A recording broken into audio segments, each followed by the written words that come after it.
Pria ini bernama Otis. Ia adalah seorang juru masak yang sekarang sedang disewa oleh sekelompok orang Indian. Orang-orang Indian tersebut menyewa Otis untuk memasak makanan selama perjalanan mereka ke suatu desa. Di tahun itu, suku Indian masih hidup damai, dan orang-orang Eropa baru beberapa tahun datang ke Amerika.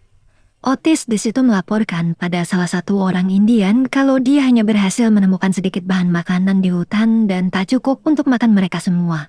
Tapi si orang Indian tak peduli. Ia malah mengatakan bahwa masalah itu sudah jadi tanggung jawab Otis. Malamnya, mau nggak mau, Otis harus mencari lebih banyak bahan makanan lagi. Di tengah pencarian, terlihat ada seorang pria sedang bersembunyi di semak-semak. Pria tersebut bernama King Lu. Melihat kondisi King Lu, Otis langsung menolongnya. King Lu kemudian bercerita kalau tadi dia tak sengaja menembak seseorang setelah orang itu membunuh temannya. Dan sekarang teman-teman orang yang King Lu tembak tadi lagi ngejar dia. Mendengar cerita tersebut, Otis merasa kasihan. Ia lalu mengizinkan King Lu untuk tidur di dalam tendanya malam ini. Esok hari saat Otis bangun, King Lu telah pergi. Tak lama kemudian, waktu semua siap, Otis bersama rombongan orang Indian pun melanjutkan perjalanan mereka. Di tengah jalan, Otis kaget melihat King Lu bersembunyi di dalam gerobak tempat penyimpanan barang. Namun dalam hati dia lega King Lu baik-baik aja. Setelah lama berjalan, mereka semua beristirahat. Ketika sedang mencari bahan makanan, Otis sampai ke sebuah sungai. Dengan perasaan senang, dia buru-buru mengambil jaring ikan. Saat sampai di tempat rombongannya istirahat, Otis panik melihat salah satu orang Indian membongkar gerobak penyimpanan barang tadi. Otis di situ takut King Lu ketahuan. Tapi waktu dicek, lagi-lagi King Lu telah pergi. Di sisi lain, di desa tujuan Otis, terlihat ada dua orang pengemudi kapal yang sedang membawa seekor sapi.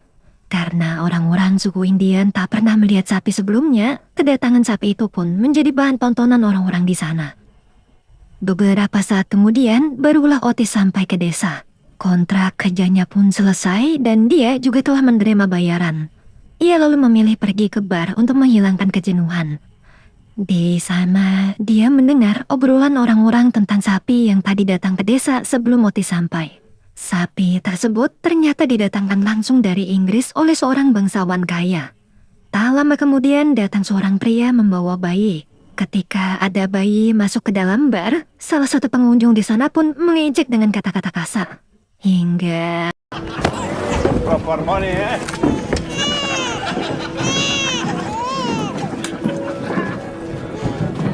waktu semua orang pergi, ternyata King Lu juga berada dalam bar tersebut. Saat kondisi telah kosong, King Lu tanpa sengaja melihat Otis. Di situ King Lu menceritakan bahwa sekarang dia tinggal di desa ini. Ia kemudian ingin membalas budi dengan mengizinkan Otis tinggal bersamanya karena dia tahu Otis selalu hidup berpindah-pindah tempat. Hari demi hari, mereka berdua lalui dengan saling bercerita tentang masa lalu masing-masing. Hingga saat sedang mencuci, Otis mengatakan kalau dari dulu dia ingin sekali membuka sebuah hotel dan toko roti. Mendengar impian sang sahabat itu, King Lu pun berkata bahwa mulai sekarang mereka berdua harus bekerja keras untuk mewujudkannya. Besoknya ketika Otis mencari bahan makanan di hutan, dia melihat ada seekor sapi. Ternyata apa yang dibicarakan orang-orang di bar kemarin itu benar. Otis merasa sangat bahagia setelah sekian lama dia tak pernah melihat sapi.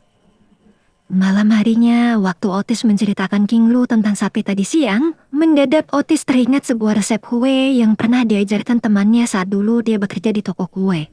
King Lu lalu dapat ide, gimana kalau mereka diam-diam memerah susu sapi tersebut untuk dijadikan bahan pembuatan kue. Dan malam itu juga, mereka berdua benar-benar melakukannya. I don't think you can get up there.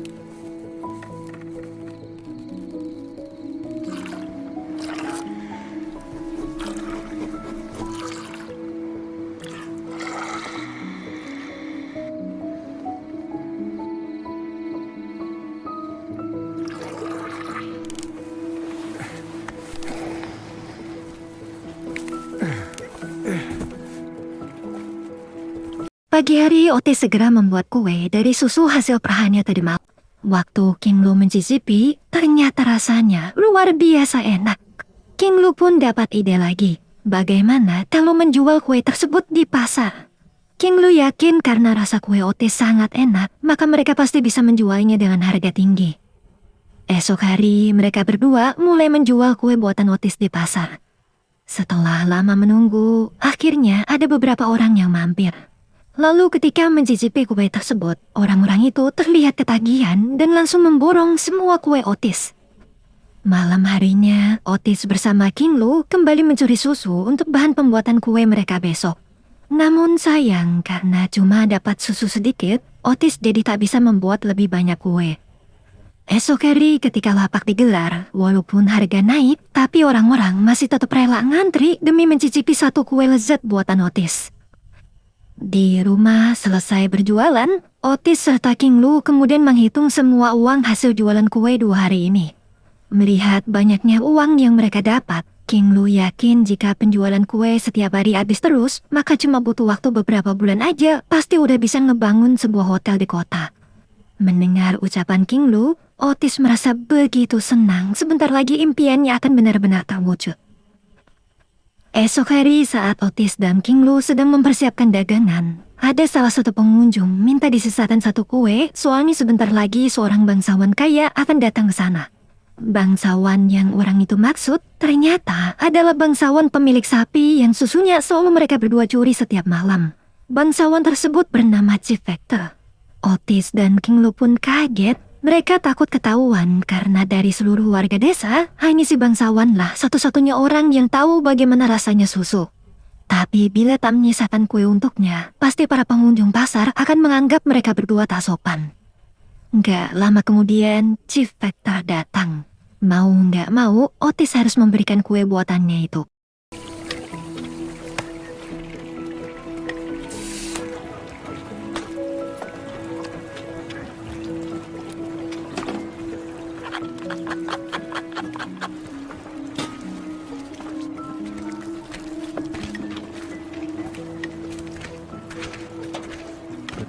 I taste London in this. Very, very good. Alhamdulillah nggak ketahuan. Dan malamnya mereka berdua masih nekat mencuri susu lagi. Sepanjang jalan menuju tempat sapi, King Lu terus-menerus membicarakan soal pembangunan hotel mereka nanti. Ia benar-benar ingin mewujudkan impian sang sahabat. Esok hari, Chief Factor kembali membeli kue buatan Otis. Melihat kepandaian Otis dalam membuat kue, ia lalu meminta Otis membuatkan kue khas Prancis untuk menyambut kedatangan tamunya besok. Chief Factor juga mengatakan bahwa dia akan membayar berapapun agar Otis mau membuatkan kue pesanannya. Awalnya Otis ragu menerima tawaran tersebut. Ia takut teman si bangsawan itu sadar kalau ada rasa susu di dalam roti buatan Otis. Tapi dia juga tak punya alasan kuat untuk menolak tawaran Chief Factor. Dengan terpaksa, Otis pun bersedia. Malamnya ketika Otis sedang membuat kue, King Lu bertanya apa yang akan terjadi jika suatu saat nanti mereka berdua ketahuan. Di situ Otis mencoba menenangkan King Lu dengan bilang semua pasti baik-baik aja. Esok hari Otis bersama King Lu datang ke rumah Chief Factor. Di dalam terlihat Chief Factor sedang mengobrol dengan beberapa tamunya.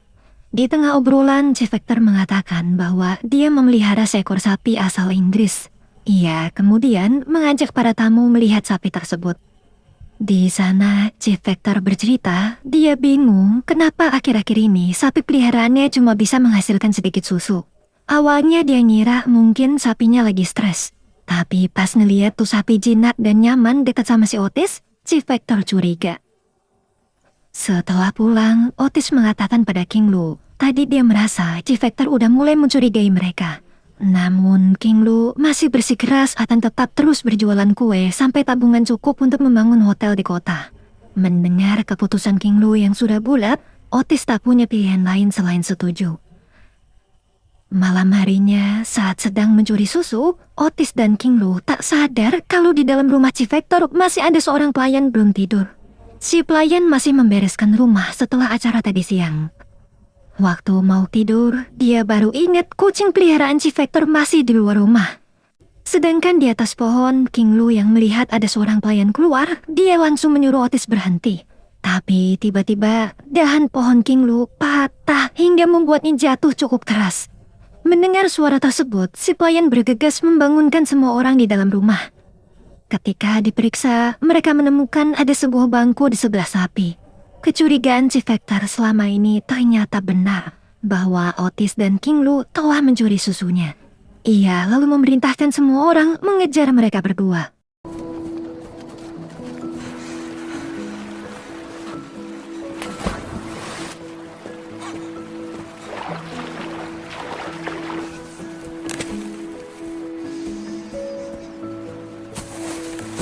Setelah terpisah dari King Lu, Otis terus berlari sekencang-kencangnya sampai dia jatuh ke jurang. Di sisi lain, King Lu yang juga masih terus-menerus berenang sampai pagi, akhirnya dia bertemu dengan seorang pemilik perahu. Ia kemudian membayar orang tersebut untuk mengantarkannya menyeberangi sungai.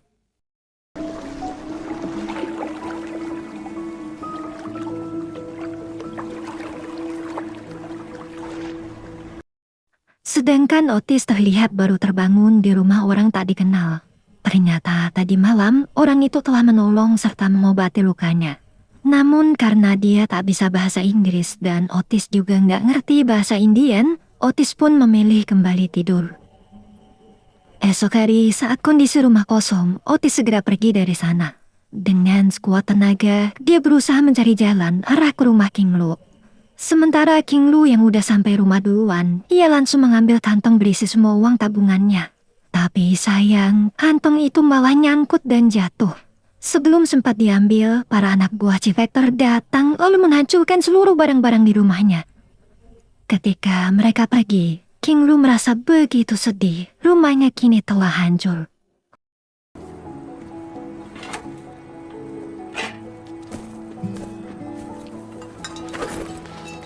Setelah lama berjalan, Otis pun sampai di rumah King Lu.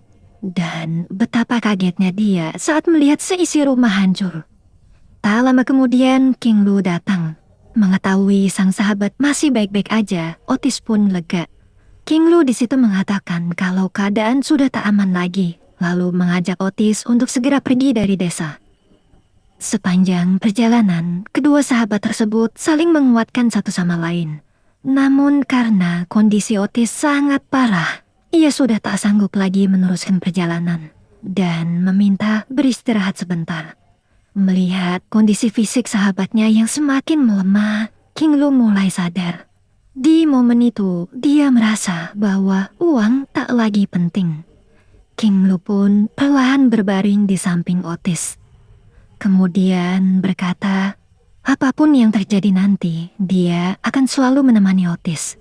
Mereka berdua akan selalu menjadi sahabat.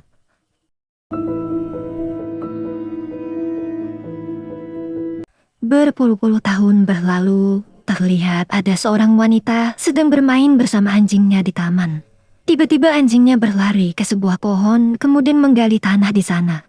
Ketika wanita muda tersebut memeriksa, ia merasa seperti ada sesuatu. Karena penasaran, ia pun mencoba menggali lebih dalam. Hingga akhirnya, wanita itu menemukan sepasang kerangka manusia.